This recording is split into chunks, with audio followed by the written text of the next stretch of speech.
Се приближува 12 часот. Тетовската пензионерка Слободанка Павловска полека се прибира во својот дом. Таа е во категоријата граѓани над 67 години, што значи сите обврски треба да ги заврши за само 2 часа, од понеделник до петок. Иако времето за движење е ограничено, сепак вели се стигнува се да се среди, а и не мора секој ден да се излегува. Неа најмногу и помагаат соседите. Тешко е, вели, особено кога си во зграда, но мора да се издржи. Оти се во ова е за наше добро. Било кој од комшиите ќе ми задзвони и ме прашува што ми треба денеска. Дали ми треба леп, дали млеко. Затоа апелирам до нас возрастните да ако се сами, ако нема никој можда све тоа, ја мислим дека во обкружение имаат некои млади луѓе. Нека направат список, нека им го сигурно никој нема да ги одбие. Тешко е, не.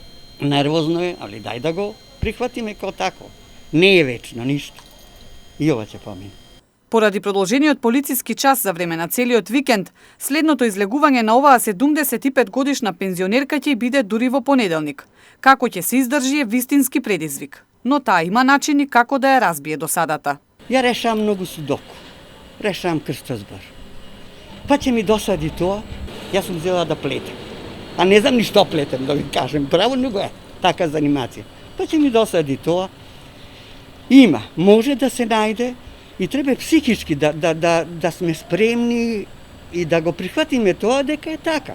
Проблемот дошол, ние живееме со тој проблем, сега дај да не правиме ние на проблемот проблем. Со тоа што е во категоријата на ризични граѓани, Слободанка строго се придржува кон мерките, но и апелира особено до пензионерите да бидат дисциплинирани. Се вели ќе се издржи и помине, но зависи и од нашата послушност.